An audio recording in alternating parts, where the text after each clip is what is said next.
there have been phases I've been very lonely also, like me and my dog were the only people, were the only things in my house. And I think the character is also a little disruptive. Like, he doesn't like to be told what to do.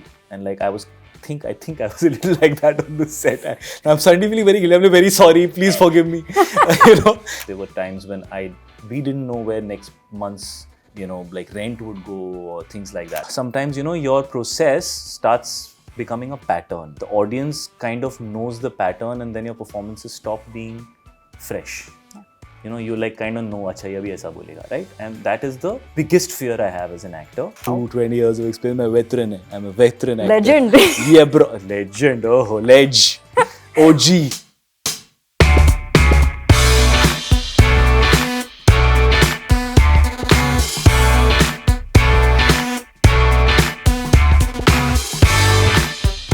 Shahid, Farzi marks 2 decades of Shahid the actor. And also, जैसे आपने teaser में कहा, आपके life का नया phase with your OTT debut. Yes. And of what else is what I'm going to try and find out during this interview. Welcome to Film Companion. Thank you. I have had to abort the completion of this show to get here, and I can't tell whether I want to go back there faster or finish this interview. It's a gripping show, and I really like what I'm seeing so far. Thank you. I want to know, when I say Shahid 2.0, what are the adjectives that get thrown up for you, or what are you most excited about? 2.0 as in you. ये जो life का जो नया phase है, वो तो यार add था, उन्होंने बोला डायलॉग बोल दो, मैंने बोल दिया. I think they just wanted to highlight the fact that I've been a film actor my whole life, and this is the first thing that I'm doing on OTT. It kind of becomes kind of like a USP or a talking point. So I think they wanted to highlight that. So these are marketing tools. I don't really look at it as a Shahid 2.0 at all. Like, I feel like Shahid 1.0 का भी बहुत काम बाकी है मेरे दोस्त. So I think that I don't really think that I have done enough work to feel like I have completed my journey as an actor, or like the first chapter is over or something. I don't feel like that. I feel it's all part of one story, and I feel like I'm in the middle of it, in the thick of it, and I'm still discovering where it's going to go and what's going to happen with it. And I'm doing it, but I'm also kind of like, a part of the ride, so to say. Like, it's taking me where it needs to take me, because I never thought I'll be doing this to begin with. I mean, I don't think anybody can dream of having been a mainstream Hindi film leading man for 20 years. Yeah. That's not something most people would imagine will happen. Yeah. You hope for it, you wish for it, you dream about it. So I'm very fortunate and thankful, and looking forward to doing a lot more work, hopefully. Yeah. 20 years is a long time, and it's possible that you could have easily sort of gotten jaded, lost focus, fallen prey to the rut, believed in your own hype. How did you stay clear of all of this? Or have you had phases of that? Of course. I think you go through all these phases. Every actor does. What matters is how much of it do you go through, and how deep you get into these phases, and how long you stay in those phases. If you get lost in any of these phases for a substantial period of time, you might never make it back. But if you learn to move on quickly and swiftly, then you learn from them. You look back and you understand, okay, I was not in the best space. I should not be thinking like this. I should not be taking myself too seriously. I should not be, allowing past baggage to take away from my future opportunities. But I think that's what we learn from life in general. Right? I think people who are highly successful but jaded, I'd rather be unsuccessful but not jaded. I just feel, because your life experience is very important. You should wake up feeling happy. You should be happy when you look in the mirror. You should, when you meet people, you should be, optimistic about the kind of people that you would meet, and that they're nice people, and that there is goodness in the world, and that everybody doesn't come to you with an agenda, because a lot of that does happen to you. So you have to learn to, keep yourself in a positive space. Try and keep it simple. Focus on one day at a time. Be who you are. Be proud of yourself, but be humble at the same time. You were always this sorted? No, I think it's a learning curve, and my basic thinking in life, because I think I'm very self-made. I haven't really had too many mentors in life. There have been phases I've been very lonely also, like me and my dog were the only people, were the only things in my house. And, I used to feel lonely because an actor's job is like that. You travel a lot, you live alone a lot. You make friends with people around you, but you really sometimes feel lonely. It happens. Um, so I think I've just Is that because there are too many Farzis around? Like, is it hard to no, I don't really want to say Farzi, but yeah, I mean, see, I mean, at the end of the day, in a workspace, eventually it's about what you can do for people and what they can do for you. That's the fundamental, So you should not hold that against anybody. So, and neither should you be delusional about the fact that, people just love you. And even if, you're a bad actor, they'll still keep casting you. Or if you're unsuccessful, they'll still keep. It doesn't. You would probably not do that for somebody else, right? So there are good relationships and there are relationships where people back each other. But at the end of the day, you have to do the job and you have to be good and you have to be successful, and that's what it's all about. So you should find those relationships elsewhere, where how you are at work, whether you're successful, unsuccessful, doesn't define or impact the equation that you have. That equation should be independent. And that I think is a better choice to make. There are all kinds of things that happen in life, but I just felt like that was the better choice for me to make, so that I can love people for whatever time I spend with them. I don't have extra expectations. Does this sort of, and I'm going off track because I'm just going with the flow, but is this kind of sort of where the biking trips and the life outside of the films come in? Of course. I mean, if I'm going to work so hard and do all this, and if I can't even do the small things that I love doing, because that's what stops happening once you become a star, is that you can't do the regular things like walking on the road or standing at I mean, you can, but it's not as freely available to you. You can't go get pani puri. I mean, there are people I know there are people and they genuinely do that, right? They genuinely make that effort to go sit in an auto rickshaw or go at a stall and have something, right? And I love the fact that they want to stay close to that.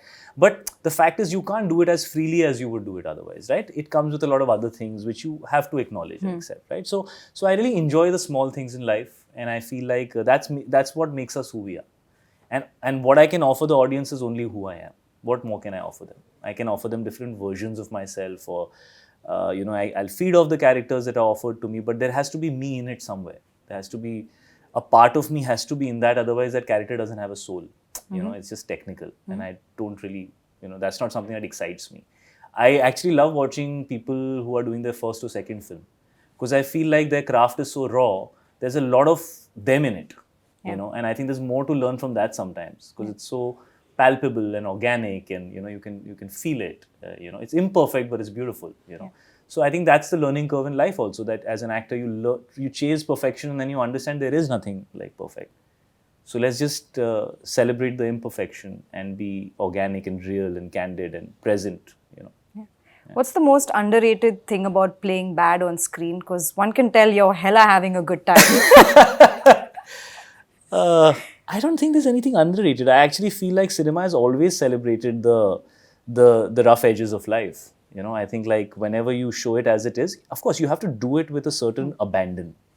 I really feel like a lot of times I talk to co-actors and sometimes and other people, and they're like, but this is not good now. If this character does this, then people, and I'm like, bro, that's not your job. Like, my job is not to decide a character's behavior.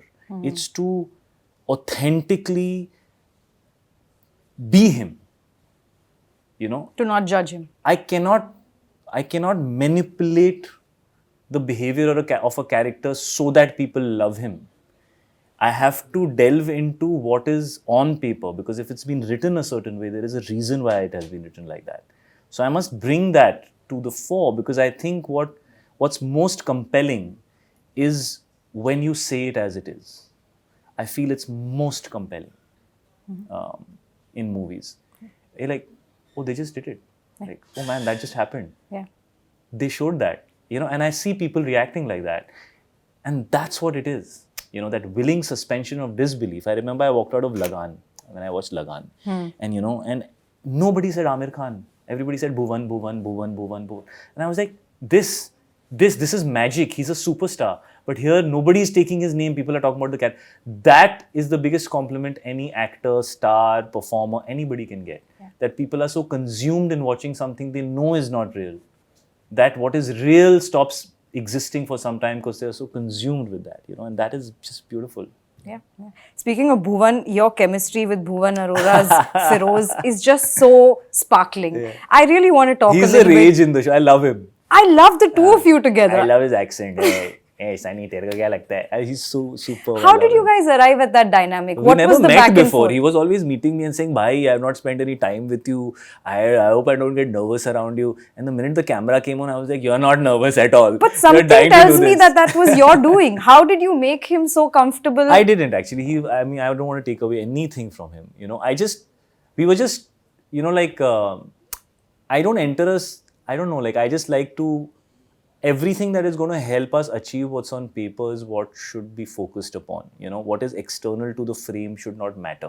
That's how I approach anything that I do. So whether I'm with somebody who's far more senior or established than me or somebody who's new, I'm the same. You know, of course there is respect and regard when you're with somebody senior. That's without question. But once the camera comes on, that's it. I mean, how does that matter? Who we are in our personal lives. We're playing certain characters. We have to bring that alive.